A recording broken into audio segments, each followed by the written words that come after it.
ಪ್ರಿಯರೇ, ದಿನದ ಬದುಕಿಗೊಂದು ಕ್ರಿಸ್ತನ ಈ ದನಿ ನಮ್ಮೆಲ್ಲರಿಗೂ ಪ್ರೇರಣೆಯಾಗಲಿ. ಪೂಜಾ ವಿಧಿಯ ಸಾಧಾರಣ ಕಾಲದ 4ನೆಯ ವಾರ, ಫೆಬ್ರವರಿ 5, 2025 ಬುಧವಾರ. ಸಂತ ಮಾರ್ಕನು ಬರೆದ ಪವಿತ್ರ ಶುಭ ಸಂದೇಶದಿಂದ ವಾಚನ. 6ನೇ ಅಧ್ಯಾಯ 1ರಿಂದ 6ರವರೆಗಿನ ವಚನಗಳು. ಆ ಕಾಲದಲ್ಲಿ ಯೇಸು ಅಲ್ಲಿಂದ ಹೊರಟು ತಮ್ಮ ಸ್ವಂತ ಊರಿಗೆ ಹೋದರು. ಶಿಷ್ಯರು ಅವರನ್ನು ಹಿಂಬಾಲಿಸಿದರು. ಸಬ್ಬತ್ ದಿನ ಅಲ್ಲಿನ ಪ್ರಾರ್ಥನಾ ಮಂದಿರದಲ್ಲಿ ಉಪದೇಶ ಮಾಡತೊಡಗಿದರು. ಕಿಕ್ಕಿರಿದು ನೆರೆದಿದ್ದ ಜನರು ಯೇಸುವಿನ ಬೋಧನೆಯನ್ನು ಕೇಳಿ ಬೆರಗಾದರು. ಇದೆಲ್ಲ ಇವನಿಗೆ ಎಲ್ಲಿಂದ ಬಂದಿತು? ಇವನು ಪಡೆದಿರುವ ಜ್ಞಾನವಾದರೂ ಎಂಥಾದು? ಇವನಿಂದ ಮಹತ್ಕಾರ್ಯಗಳು ಆಗುವುದಾದರೂ ಹೇಗೆ? ಇವನು ಆ ಬಡಗಿಯಲ್ಲವೇ? ಮರಿಯಳ ಮಗನಲ್ಲವೇ?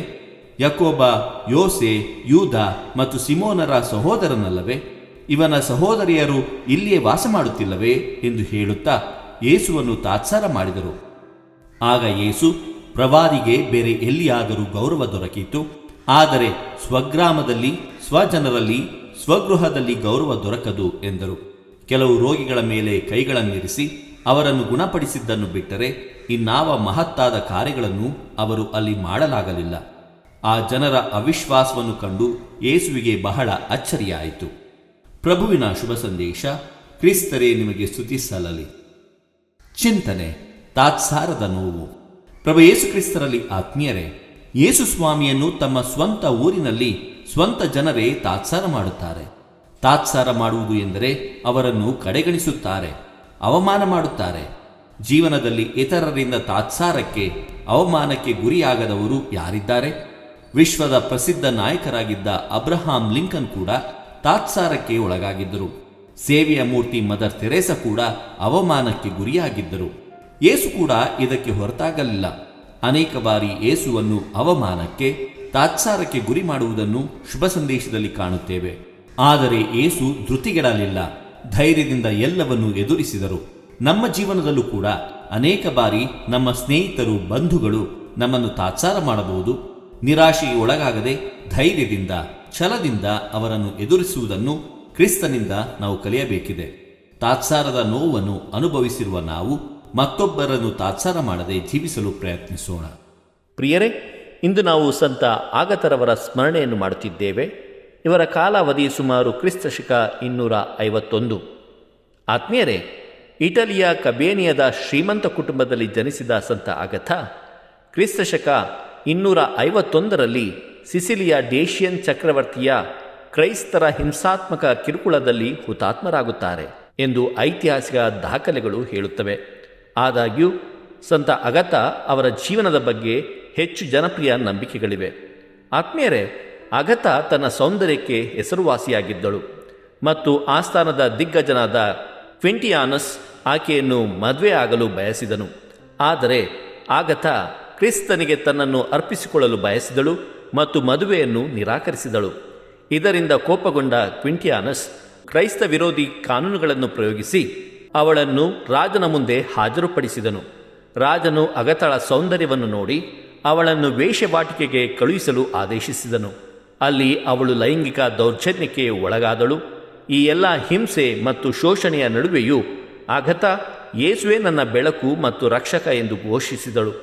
ಅವಳ ದೃಢವಾದ ನಂಬಿಕೆಯನ್ನು ಕಂಡು ಕ್ವಿಂಟಿಯಾನಸ್ ಅವಳನ್ನು ಮತ್ತಷ್ಟು ಹಿಂಸಿಸಲು ನಿರ್ಧರಿಸಿದನು. ಆತ್ಮೀಯರೇ, ಕಬ್ಬಿಣದ ಕೊಕ್ಕೆಗಳಿಂದ ಅವಳ ದೇಹವನ್ನು ಸೀಳಿ ಅವಳ ಸ್ತನಗಳನ್ನು ಕತ್ತರಿಸಿ ಅವಳ ಪಕ್ಕೆಲುಬುಗಳನ್ನು ತಿವಿದು ಲೋಹದ ಸಲಾಕೆಯಿಂದ ಬರೆಯಿಟ್ಟರು. ಇಷ್ಟೆಲ್ಲ ಹಿಂಸೆಯ ನಂತರವೂ ಅವಳು ಜೀವಂತವಾಗಿದ್ದಳು ಹಾಗೂ ಅವಳನ್ನು ಸೆರೆಮನೆಯ ಕತ್ತಲೆಯ ಕೋಣೆಗೆ ಹಾಕಲಾಯಿತು. ಆಹಾರ, ನೀರು ಅಥವಾ ಔಷಧಿಯನ್ನು ನೀಡದೆ ಸಾಯಲು ಬಿಡಲಾಯಿತು. ಆದರೆ ಅಗತ ದೇವರ ಅನುಗ್ರಹದಿಂದ ಗುಣಮುಖಳಾಗುತ್ತಾಳೆ. ಆತ್ಮೀಯರೇ, 2ನೇ ಬಾರಿಗೆ ಅಗತ ಕ್ವಿಂಟಿಯಾನಸ್ ಮುಂದೆ ನಿಂತಾಗಲೂ ಅವಳು ತನ್ನ ನಂಬಿಕೆಯಲ್ಲಿ ಅಚಲವಾಗಿದ್ದಳು. ಪ್ರಿಯರೇ, ಆಕೆಯನ್ನು ಬೆತ್ತಲಾಗಿಸಿ ಉರಿಯುವ ಕಲ್ಲಿದ್ದಲಿನ ಮೇಲೆ ಆಕೆಯನ್ನು ಎಳೆದಾಡಲಾಗುತ್ತದೆ. ಅವಳನ್ನು ಹಿಂಸಿಸುವಾಗ ಭೂಮಿ ಕಂಪಿಸುತ್ತದೆ. ಭೂಕಂಪಕ್ಕೆ ಹೆದರಿದ ಕ್ವಿಂಟಿಯಾನಸ್ ಓಡಿಹೋದನು. ಮರುದಿನ ಫೆಬ್ರವರಿ 5, 251ರಂದು ಅಗತ ಯೇಸುವಿನ ನಾಮಸ್ಮರಣೆ ಮಾಡುತ್ತಾ ಕೊನೆಯುಸಿರೆಳುತ್ತಾಳೆ. ಪ್ರಿಯರೇ, ಬೆಂಕಿ ಅನಾಹುತಗಳಲ್ಲಿ ಪ್ರಾರ್ಥಿಸಿದರೆ ಸಂತ ಆಗತ ತಮ್ಮ ಪ್ರಾರ್ಥನೆಗಳನ್ನು ಆಲಿಸುತ್ತಾರೆ ಎನ್ನುವುದು ನಮ್ಮ ನಂಬಿಕೆ. ಸಂತ ಆಗತರವರೇ, ನಮಗಾಗಿ ಪ್ರಾರ್ಥಿಸಿರಿ. ದೇವರು ನಮ್ಮೆಲ್ಲರನ್ನು ಆಶೀರ್ವದಿಸಲಿ. ಇದು ಧ್ವನಿ ಮಾಧ್ಯಮ ಮನೆಯ ಕೊಡುಗೆ. ಧ್ವನಿ ವಂದನೆಯ ಸ್ವಾಮಿ ಶಾಂತಕುಮಾರ್ ಜೆ, ಬೆಂಗಳೂರು ಮಹಾಧರ್ಮ ಕ್ಷೇತ್ರ.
ಪ್ರಿಯರೇ, ಈ ಚಾನೆಲ್ ಅನ್ನು ಸಬ್ಸ್ಕ್ರೈಬ್ ಮಾಡಿ ಪ್ರತಿದಿನ ದೇವರ ವಾಕ್ಯವನ್ನು ಆಲಿಸುತ್ತಾ ಅದನ್ನು ಇತರರೊಂದಿಗೆ ಹಂಚಿಕೊಳ್ಳಲು ನಮಗೆ ನೆರವಾಗಿರಿ. ಧನ್ಯವಾದಗಳು.